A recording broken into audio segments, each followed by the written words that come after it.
الشاشات العملاقة وصلت لمرحلة مرعبة في دولة الصين. يعني الشاشات زي ما انت شايف كده تبقى واقف وتلاقي حركات وحاجات تحس ان هي حقيقية. يعني الايد دي اعتقد انت لو واقف هتخاف، هتحس ان هي بجد. اما الراجل اللي انت شايفه دون وهو بيمد السهم بتاعه وعايز ينشل بيه، اعتقد ان انت هتحس ان الراجل ده قاعد في الدور التاني وفاتح البلكونة. منظر يا جماعة، يعني الموضوع الثري دي ده موضوع صعب جدا. كمان بتحس ان بص ده، تحس ان في حاجه هتقع على دماغك. انت لو واقف تحت المحل ده اعتقد هتطلع تجري. الموضوع صعب. والراجل اللي طالع من البلكونه يبص ده يعني موضوع الشاشات في الصين بقى مذهل. التكنولوجيا والتطور عندهم بقى متسارع بطريقه مرعبه. عشان كده بقول الصين هي اللي جايه. وهنا اتفرجوا على التنين. التنين ده في التراث الصيني وعاملينه على الشاشه ال 3 دي، تحس ان هي سمبوكسه بس الشاشه دي عدله. موضوع الضبابير بقى، بعض الناس اللي بيعملوا المناحل في الاماكن الخلويه فبيبقى عدو النحل الاول هو الدبور ده. لما بيمسكوا دبور واحد بيقوموا حاطين فيه شنطه بلاستيك ويخلوا الطياره الدرون بالطريقه الرائعه دي تتبع الدبور ده علشان يوصلوا للخليه بتاعه الضبابير. لان خليه الضبابير دي بتعيش على النحل، العسل بتاعها بتسرقه وبتقتل النحل. فبيوصلوا بقى لخلية الضبابير وبيقضوا عليها علشان خاطر النحل اللي ما يتأذيش. ولازم بالأخص يموتوا الملكة بتاعتهم، يعني الملكة بتاعت خلية الضبابير.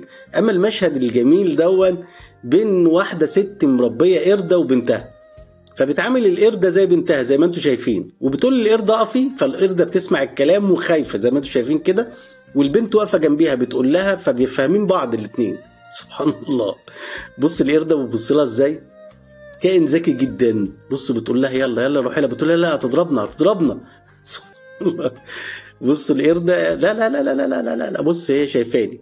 يا سبحان الله. وهنا اتفرج معايا على الست دي. يمكن انا جبت لكم فيديو للست اللي هي شغالة في مطعم وبتعمل حركات الآلة علشان خاطر تجذب بعض العملاء. اتفرجوا بقى على البنت الرائعة دي، تحس ان هي بجد يا جماعة. بصوا تحس ان هي روبوت بجد. برافو عليكي. اما مادة الاوبكسي الرائعة، مادة الاوبكسي دي بصراحة مادة خطيرة. زي ما بيقولوا كده لبس البوصة تبقى عروسة. لو جبت حتة خشبة بايظة يعني يكون السوس سارح فيها زي الحتة اللي انتوا شايفينها دي، ممكن تتحول لتحفة رائعة بمادة الاوبكسي.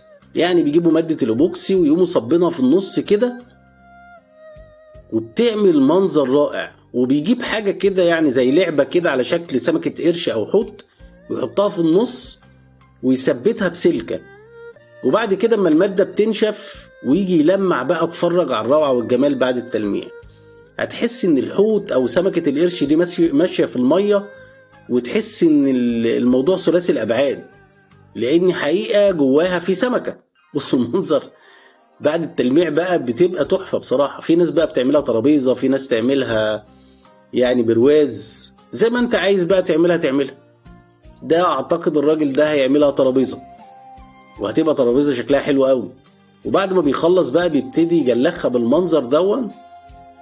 وبعد ما بيجلخها بيبتدي بقى يدهن بقى الحواف بتاعتها سودة، ويبتدي يدهن الورنيش الفلوت.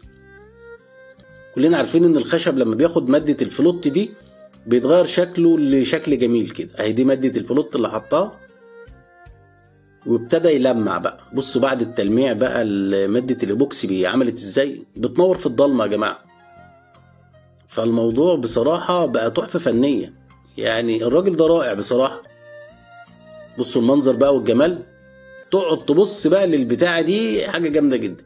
اما الخدع السينمائية اللي انت بتشوفها دي خدع لواحد ساحر، والساحر ده مشهور جدا. الخدعة دي بيقول ان هو ماسك بايده كده حمل جسمه، مفيش خدعة ومفيش اي حاجة. الموضوع كله في القميص اللي لابسه. والايد اللي انتوا شايفينها دي مش ايده الحقيقية، دي ايد حديد وبتبقى راكبة على الاتوبيس بالطريقة دي، وورا ظهره في حزام بيبقى ماسكه بباقي الحديد اللي ماسك جسمه زي المجسم اللي انتوا شايفينه ده بالظبط. هي دي الخدعة اللي بيعملوها. مفيش حاجة اسمها سحر يا جماعة. زي ما انتوا شفتوا انا كشفت لكم خدعة من اكتر الخدع. هنا بيقول لك بقى مية الصرف الصحي لو حبيت تنقطها وانت في ظروف صعبة تقدر تحولها لمية نظيفة عن طريق شاشة، وبتاخدها بتتحول لمية نظيفة. وهنا التجربة دي رائعة. كلنا عارفين ان القطر الطلقة بيمشي بسرعة 600 كيلو في الساعة. طب بيمشي ازاي والاحتكاك هيبقى مشكلة كبيرة؟ بيمشي بالطريقة اللي انتوا شايفينها دي. وهنا اتفرج معايا بقى، ده صور لقطة للطلقة وهي بتعدي. وهنا المعلم ده نفخ بالونة رفع بيها كوبايتين، وبيقول لك لما تيجي تكسر تخرم الكوباية لازم تكون في الماء عشان ما تتكسرش. والراجل ده عمل هالة مغناطيسية بكل سهولة. تقدر تجرب التجربة دي في البيت وتقول لي هي عملت ايه. اما هنا الخاصية الشعرية ان هو فضل ازازة واول ما وصلت عند البق راحت واقفة. وهنا تقدر تخرم البالونة من غير ما تفرقع. اما في ولاية شيكاغو الامريكية تم ضبط احد الستات وهي جاية من السفر علبة الكريم بتاعتها. طبعا في اجهزة دلوقتي حديثة بتكشف ايه اللي موجود جوه الشنطة ونوع المادة، اي حاجة بتتكشف. فهم اكتشفوا ان جوه علبة الكريم دي في حاجة غلط. طلعوا علبة الكريم وابتدوا يشوفوا اللي جواها، اكتشفوا اللي انتوا هتشوفوه. بصوا المنظر بقى، بيطلعوا منها، طلعوا حاجة عاملة زي الغويشة كده وابتدوا ينضفوها. ما اعتقدش ان ده ذهب لان عندهم مصرح بموضوع الذهب.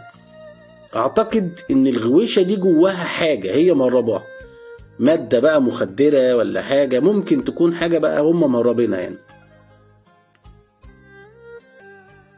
بصوا المنظر بقى، بتبتدي تنضف وطلعت اكتر من واحدة. برضو الأجهزة الحديثة ريحت الموضوع ده بالنسبة للناس المهربين، والحاجات دي بقت تكشفهم بكل سهولة. لأن الأول كانوا بيتفننوا إن هم يهربوا الحاجات، دلوقتي الأجهزة بتقدر تكشف الكلام ده. والمنظر ده في مكة المكرمة فوق أحد الجبال، واتفرج الراجل الضخم ده. بصوا الكاميرا جايباه من بعيد وهو راجل ضخم. أنا مش متأكد من الفيديو بس لقيت الفيديو ده رائج وبيتكلموا عنه. وهنا بقى ده البوب الكبير، دي الاستاكوزا. طبعا بعد غلو الاسعار دلوقتي المعلم ده رفع صخره، كلنا عارفين ان الاستاكوزا بتقعد في الصخور. لقى بقى العائله من الاستاكوزا دي، راح داخل عليهم وراح حاططهم في الشبكه. هتلاقيني سايب لك في التعليقات لينك لفيديوهات ما اقدرش اعرضها هنا، انزل اتفرج عليها وادعي لي. وفي نهايه المطاف لا يسعنا الا ان نقول اللهم ارنا الحق حقا وارزقنا اتباعه، وارنا الباطل باطلا وارزقنا اجتنابه. ولو وصلت معايا لحد هنا انزل صلي على النبي في الكومنتات علشان نكسب ثواب انا وانت يا معلم.